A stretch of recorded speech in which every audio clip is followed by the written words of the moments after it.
قربانی کرنے سے کیا ملتا ہے؟ قربانی اللہ کو کتنی پسند ہے، اس کے محبوب کو کتنی پسند ہے، اس بات کو سمجھنے کے لیے یہ حدیث دل کے کانوں سے سنیے اور ایمان تازہ کیجئے، اور جو قربانیاں کر رہے ہیں وہ اپنے رب کا شکر ادا کریں، اور جو نہیں کر رہے وہ قربانی کرنے کا ذہن بنائیں۔ میرے آقا صلی اللہ تعالیٰ علیہ وآلہ وسلم نے ارشاد فرمایا، جب قیامت کا دن ہوگا، نفسی نفسی کا عالم ہوگا، سورج 1.25 میل پر ہوگا، زمین تانبے کی ہوگی، سورج آگ برسا رہا ہوگا، انسان کھڑے کھڑے وہاں پر بیزار ہو جائے گا، اپنے ہی پسینے کے اندر ڈوب رہا ہوگا، اتنا بیزار ہو جائے گا کہ لوگ کھڑے کھڑے 25,000 سال گزرنے کے بعد آپس میں باتیں کریں گے اور عرض کریں گے، اے اللہ ہمارا حساب کر ہے، اگر دوزخ میں ڈالنا ہے تو ڈال دے، مگر اس مصیبت سے ہماری جان چھڑا۔ اس موقع پر میرے آقا صلی اللہ تعالیٰ علیہ وآلہ وسلم نے ارشاد فرمایا، قیامت کے دن جب اللہ لوگوں کو حکم دے گا کہ لوگ قبروں سے اٹھیں، تو قبریں پھٹیں گی اور مردہ قبر سے اٹھ کر باہر آئے گا۔ حالت کیا ہوگی؟ برہنہ ہوگا، ننگا ہوگا، لباس نہیں ہوگا، لیکن ہر ایک کے ساتھ یہ نہیں ہوگی۔ جو اللہ کے نیک بندے پاکیزہ لوگ ہیں ان کی کیفیت الگ ہوگی، مگر میں جنرل بات کر رہا ہوں کہ ہمارے جیسا عام گناہگار مسلمان کی حالت کیا ہوگی۔ اب جب یہ قبر سے باہر نکلے گا تو کئی حدیثوں کا نچوڑ یہ ہے کہ ہر ایک کو میدان محشر کی طرف لے جایا جائے گا تو ہر ایک کی کیفیت الگ ہوگی۔ مثال کے طور پر کچھ وہ ہوں گے جن کو قبر سے نکلیں گے تو سواری کھڑی ہوگی، انہیں کہا جائے گا سواری پر سوار ہو، وہ سوار ہوں گے اور میدان محشر کی طرف بڑھیں گے۔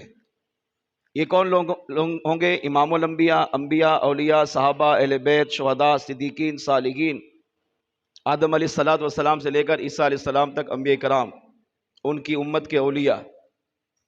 کچھ وہ ہوں گے جو پیدل چل رہے ہوں گے، کچھ وہ ہوں گے جو سوار ہوں گے، کچھ وہ ہوں گے جو لیٹ کر چل رہے ہوں گے، کچھ وہ ہوں گے جن کو فرشتے گھسیٹ کر میدان محشر میں جمع کریں گے۔ میرے آقا علیہ السلام نے ارشاد فرمایا، جب مسلمان قیامت کے دن اللہ حکم دے گا قبر سے اٹھ، قبر پھٹے گی اور یہ قبر سے اٹھ کر جس طرح لٹایا تھا اسی طرح کفن پہنے یہ اٹھ کر قبر سے باہر آئے گا۔ اب یہ پیدل چلنے کا ارادہ کرے گا تو اللہ فرشتوں سے فرمائے گا، اس کو سواری پیش کرو۔ انبیاء اولیاء کی بات نہیں کر رہا، ان کی شان عرفہ والا ہے۔ اللہ فرمائے گا اس کو سواری پیش کرو، میرے بندے کو پیدل نہ چلا۔ کیوں؟ فرمایا اس لیے کہ میرا بندہ دنیا میں سواری کا عادی ہے، پیدل چلنے کا عادی نہیں ہے۔ مثال کے طور پر آج ہم سب اپنا جائزہ لیں، اب یہاں سے آپ کو کراچی جانا ہو تو کیا کوئی پیدل جائے گا؟ خاص طور پہ اس گرمی میں اور دھوپ بھی شدید ہو، نہیں جائے گا۔ عادت ہماری کیا ہے؟ سکون پسند ہے نا، اطمینان پسند ہے، تو سواری پر سوار ہوں گے۔ تو اللہ فرما رہا ہے میرے بندے کو پیدل نہ چلاؤ، اس کو سواری دو۔ کیا سواری دیں یہ میں عرض کرتا ہوں بعد میں۔ میرا بندہ پیدل چلنے کا عادی نہیں ہے، اس کی عادت یہ ہے کہ یہ سواری پر سوار ہوتا ہے۔ لہذا فرشتوں اب یہ میدان محشر کی طرف جائے گا تو اسے سواری پیش کرو تاکہ یہ اپنی عادت کے مطابق سواری پر سوار ہو کر میدان محشر کی طرف بڑھے۔ اب جو قربانیاں کر رہے ہیں وہ دل سے سنیں، اور جو نہیں کر رہے وہ بھی کرنے کی کوشش کریں۔ فرشتے ان لوگوں کو قبروں سے نکلنے کے بعد سواری پیش کریں گے۔ اب یہ بندہ عادت کے مطابق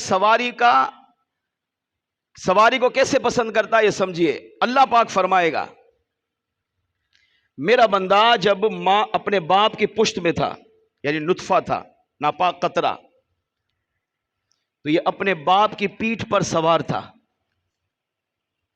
پھر باپ نے ان کی ماں سے شادی کی، ملاپ ہوا، تو اب میرا بندے کا یہ قطرہ باپ کی پشت سے نکل کر ماں کے رحم میں آیا، تو ہماری انسان کی پہلی سواری کیا بنی؟ باپ کی پیٹھ۔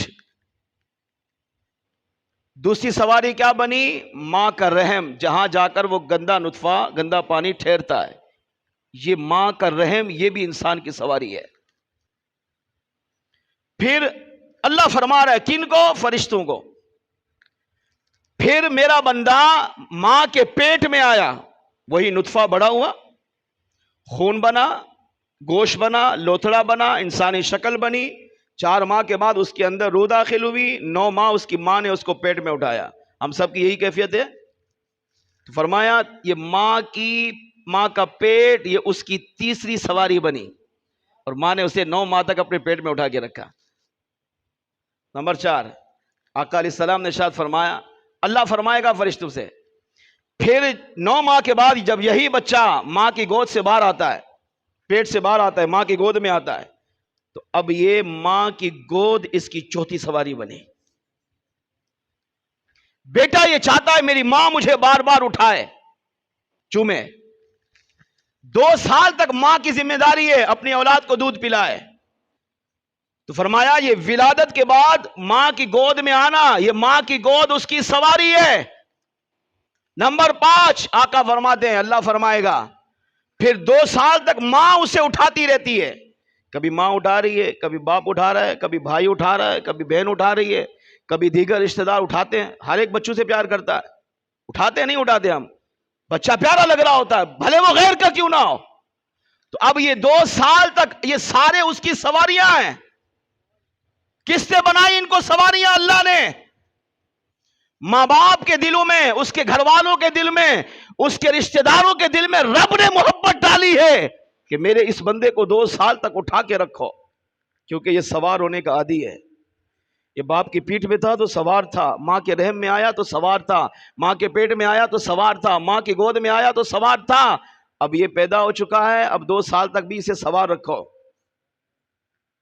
نمبر 6، آقا علیہ السلام نے ارشاد فرما پھر یہی بچہ جب تھوڑا بڑا ہوتا ہے تو باپ کی پیٹھ اس کی سواری بنتی ہے۔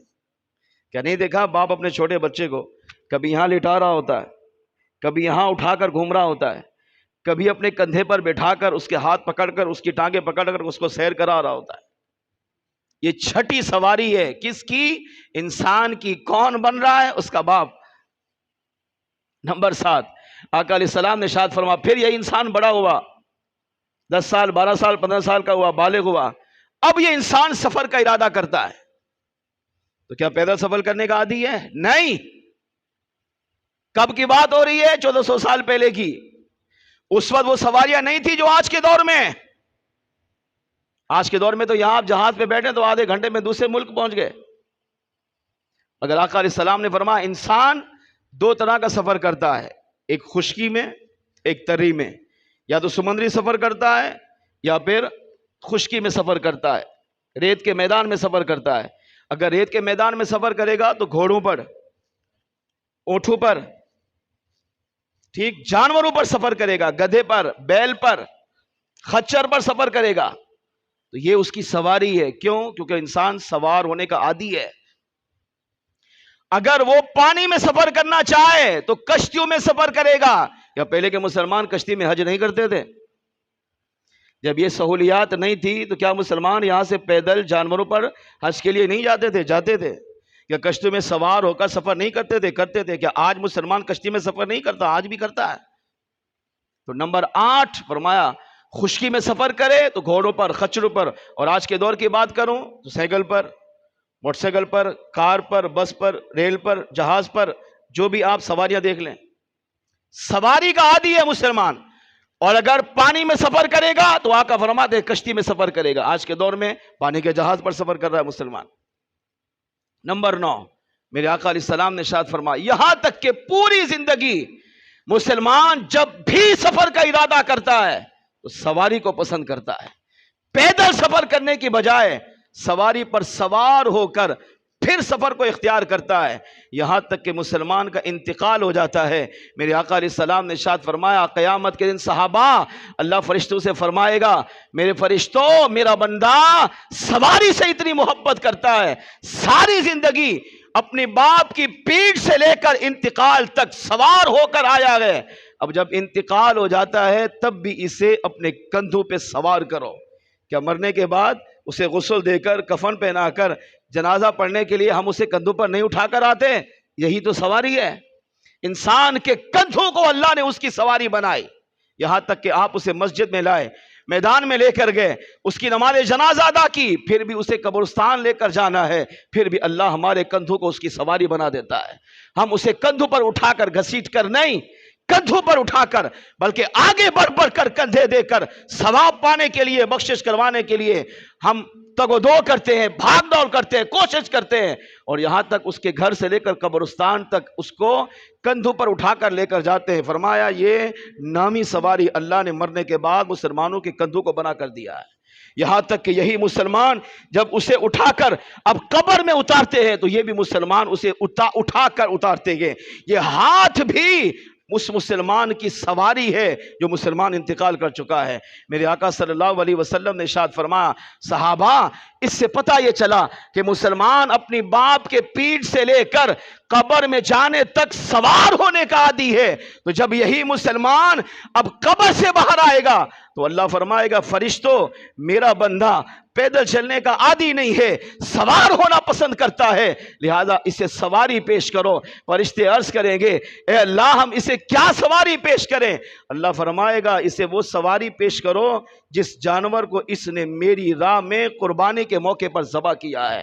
اب وہ مسلمان جو قربانیاں کرتے ہیں، جانور اللہ کی بارگاہ میں نذرانہ کرتے ہیں، رب کی بارگاہ میں پیش کرتے ہیں، آقا فرماتے ہیں یہی قربانیاں قیامت کے دن جب مسلمان قبر سے اٹھے گا، کیونکہ سوار ہونے کا عادی تھا، تو جب یہ قبر سے نکلے گا تو اس کی قربانی کا جانور وہی موجود ہوگا، فرشتے اسے قربانی کے جانور پر سوار کریں گے، اور فرشتے اس جانور پر سوار کر کے اس کو میدان محشر کی طرف لے کر آئیں گے۔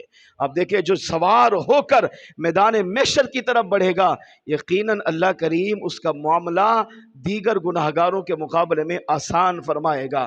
اس حدیث سے یہ پتہ چلا کہ قربانی اللہ کی بہت بڑی عبادت ہے، اگر مسلمان اس کو دل سے کرتا ہے، رب کی رضا کے لیے کرتا ہے۔ یہاں تک علماء نے لکھا، قرآن و حدیث کا نچوڑ یہ ہے کہ انسان اگر ساری زندگی بھی رب کی عبادت کرتا رہے تب بھی اس مقام تک نہیں پہنچ سکتا جس مقام تک ایک جانور کو ذبح کر کے اللہ اسے پہنچا دیتا ہے۔ فرمایا تقوی جو اولیاء کی صفت ہے، جو اللہ ولیوں کو عطا کرتا ہے، اس تقوی کی صفت پر اللہ قربانی کے جانور کو ذبح کرنے والے کو بھی تقوی کی نعمت عطا فرما دیتا ہے۔ اس سے پتہ چلا قربانی انسان کو دنیا میں بھی مصیبتوں سے بچاتی ہے۔ انسان جب مر کر قبر میں جائے گا، قبر سے اٹھ کر باہر آئے گا، یہی قربانی اسے وہاں بھی کام دے گی، پھر یہی انسان میدان محشر میں جا کر وہاں حساب کتاب دے گا، اگر نام اعمال میں نیکیوں کا پلہ کم ہوا، یہی قربانی اسے وہاں بھی کام دے گی، پھر یہ پرصراط کی طرف آئے گا، جہنم کی طرف اگر جانے کا حکم ہو بھی گیا تب بھی قربانی وہاں رکاوٹ بنے گی، پھر پرصراط پر کھڑا ہو کر کانپ رہا ہوگا تب بھی قربانی وہاں پر پیش ہو کر قربانی کا جانور پیش ہوگا اور اسے سوار کر کے پرصراط کو پار کرا کے اسے بھی جنت میں داخل فرمائے گا۔ قربانی انسان کی ولادت سے لے کر انتقال تک، انتقال سے لے کر قبر میں جانے تک، قبر سے اٹھ کر میدان محشر میں جانے تک، یہاں تک کہ میدان محشر میں جنت میں جانے تک اس کے لیے اللہ کے بارگاہ میں قربت کا ذریعہ بنتی ہے۔ اسی وجہ سے